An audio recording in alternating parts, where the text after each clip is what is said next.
Satu hari pada tahun 2007, Arianna Huffington ditemui pengsan di rumahnya, terlantar di atas darahnya sendiri. Tulang pipinya retak dan terdapat luka pada matanya. Semasa perkara itu berlaku, beliau tengah bekerja membina laman web Huffington Post, sebuah portal berita terkemuka di dunia pada hari ini. Huffington Post merupakan satu projek impian Arianna Huffington yang pada ketika itu merupakan seorang entrepreneur.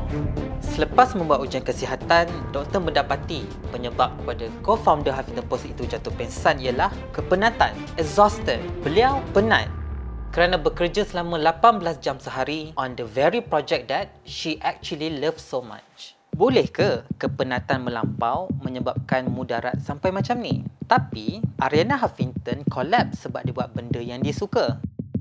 Kalaulah kita dah kena jaga diri kita dan manage masa kita bila kita buat benda yang kita betul-betul sayang dan percaya, apatah lagi bila kita buat benda-benda lain kan?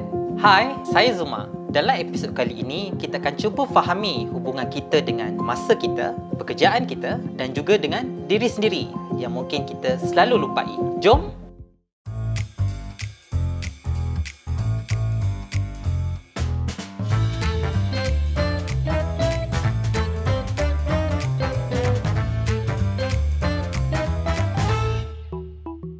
Tak dinafikan pekerjaan tu memang penting dalam hidup kita. Sebab dengan bekerja, kita ada gaji untuk bayar sewa rumah, bayar bil telefon, beli makanan, isi minyak motor, shopping dan macam-macam lagi. Tapi bila dalam kerja, we tend to give it more than 100%. Macam itu adalah segalanya. Macam kalau tak kerja, matilah kita. Macam kerjalah yang mendefinisikan kita ni apa atau siapa. Bila kita tak kerja 24 jam, kita macam rasa bersalah pula. Ke saya je ni? Sebagai orang yang baru dewasa, rasa macam makin lama makin tak ada perbezaan atau sempadan antara diri saya dan kerja. Betul ke perspektif ni? Apa boundary kita dengan kerja sebenarnya? Bila kita cakap mengenai boundary, kita at the same time kita bercakap juga mengenai well-being dan juga equilibrium yang kita dapat bila kita acknowledge yang kita perlukan boundaries tu.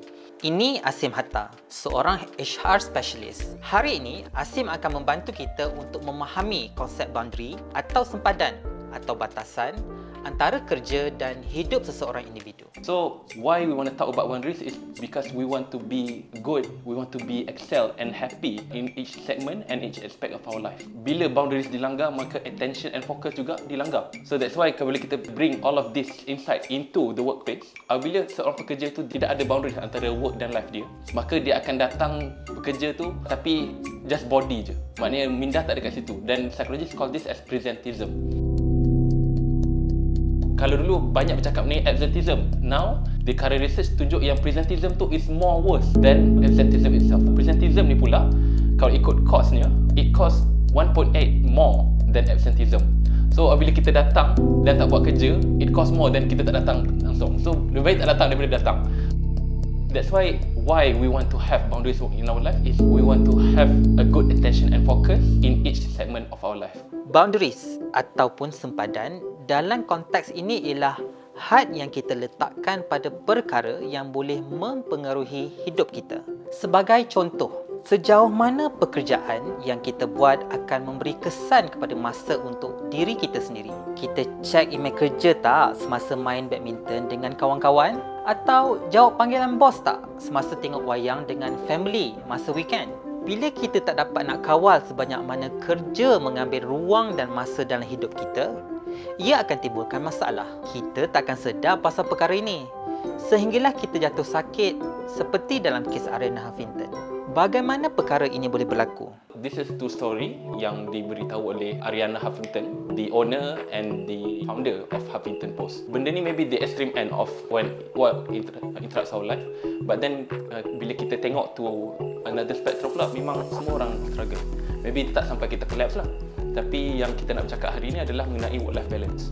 So bila kita bercakap mengenai work-life balance ni, saya terus teringat kepada hadis Nabi SAW dalam diriwayatkan oleh Bukhari dan Muslim. Nabi berkata bahawa sungguhnya bagi jasadmu hak, bagi matamu hak, bagi keluargamu hak, bagi tetamu hak, dan bagi setiap hak tu ada haknya. Setiap aspek dalam hidup kita mempunyai boundaries atau haknya yang masing-masing. Dan setiap hak dan boundaries itu penting untuk kita memenuhinya, mengikut kemampuan dan kesesuaian diri kita. Bila kita kena prep sampai 2-3 pagi for a client meeting, dan even the sound of notification bila masuk pun that triggers and heartbeat tu goes up lah. Memang benda tu rasa. So dan kita rasa anxious and everything lah. Kita punya mak-mak kita sebelum tu pun they did, but then they are not as vocal as we are back then. And in fact banyaklah benda yang diorang alami tu was swept under the rug. Sebab kalau bayangkanlah hari ni kan, bila kita bawa isu-isu berkenaan how our employer disrupt our life into the public eyes, most probably that employer got cancelled, right? Maybe kita tahu hak kita dan kita lebih vocal about it. So kalau nak kata pasal isu history pula, psychologist diorang traced it back di mana diorang merasakan bahawa work-life balance ni sangat disrupted when industrial revolution started. Even the invention of electrical light pun dia membawa kepada satu perkara yang sangat mengganggu work-life balance of commoners pada waktu tu. So this goes back to bila kita dah sedar mengenai hak kita, bila kita acknowledge bahawa we have to stop the way we are doing. So kita kena keluar daripada cara ni, dan itulah yang buatkan kita rasa bahawa kita perlu bercakap, kita perlu voice out perkara ni. Nampaknya boundary ni seperti suatu yang asas yang kita patut faham dan praktis. Sebenarnya, kita memang perlukan masa untuk switch off dan masa untuk rehat. Dan bila batas kita tu dilanggar, kita hanya terkapai-kapai. Sebab kita tak faham pun apa itu batasan in the first place. Mungkin ada cara untuk at least faham macam mana perkara ini mula terjadi. Dalam isu ni ada dua pihak lah yang terlibat. The first type of people yang menggunakan diri kita, that they just don't respect our boundaries. And ada pula the second type of people yang orang tak perasan yang diorang tengah menggunakan diri kita. So ada dalam social psychology satu terma ni yang dipanggil sebagai foot in the door. Foot in the door ni adalah apabila kita telah berjaya membuatkan orang tu agree with us to do something, it is easier for us to request them to do something bigger afterwards. Kalau kita dah minta kawan kita untuk, aku boleh nak print kertas ke apa dengan kau. Mengikut teori tu, senang untuk kita nak print lagi banyak lagi lepas tu menggunakan printer dia, dan walaupun dia tak setuju, tapi sebab dia dah setuju at the first place, so dia was put in the spot untuk setuju for the second request, though it is bigger. Second prong is kita sendiri.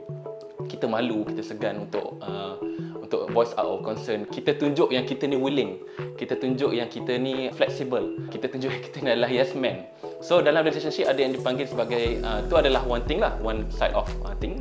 Dan one other end of spectrum pula, kita ni ada dalam relationship kita panggil sebagai fear of abandonment, di mana kita takut untuk kita ni ditinggalkan. So that's why kita bertahan, that's why kita setuju with all of these request yang akhirnya effect kita punya boundaries. That's scary. Macam mana nak tahu kalau kita dah sampai limit dan tak boleh handle sesuatu keadaan tu lagi? Ada 3 perkara lah yang kita perlu dalami. Yang first one is mentally ataupun emotion kita, di mana kita susah nak turn off, kita susah nak tidur. Even dengar a ring of notification from our phone pun boleh set off kita punya heartbeat. Kita terbangun malam-malam bila teringat yang kita terlepas something from work, ataupun kita jadi very anxious, kita cepat mengamuk and everything. So the second one is physical well-being. The first sign adalah kita rasa sengal-sengal badan kita. The other end spectrum of it adalah bila it contributes to cardiovascular disease, diabetes, stomach ulcer. Semua benda ni, kalau doktor-doktor kata, the best cure is to change our lifestyle and to remove stressor from our life. And the third one is people around us lah. So bila anak-anak kita ataupun ibu bapa kita rasa attention kita dah berubah, komitmen kita kepada mereka dah berubah, dan mereka terasa with it.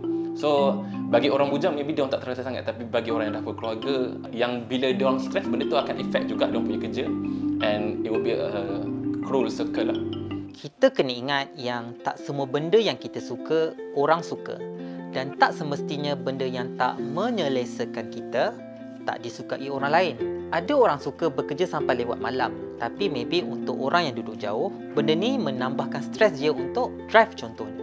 Sebab tu the key to handling boundary, dan untuk kita pastikan yang kita ada work-life balance yang sihat, apa tendensi kita, apa working style yang kita suka, dan dari situ kita boleh bina boundary yang lebih sesuai dengan diri kita. Dalam psikologi dia ada 2 type of people when it comes to boundaries in the workplace. So the most debated one is integrator versus segmenter. So integrator ni adalah orang yang tak kisah pun, hidup dia bercampur dengan kerja, kawan dia masuk dalam mesin kerja dia angkat call waktu kerja dia. So ada pula yang segmental. Segmental ni pula, walaupun dia ada anak, tapi kalau dia tengok colleague bawa anak dia pergi kerja, dia rasa annoyed.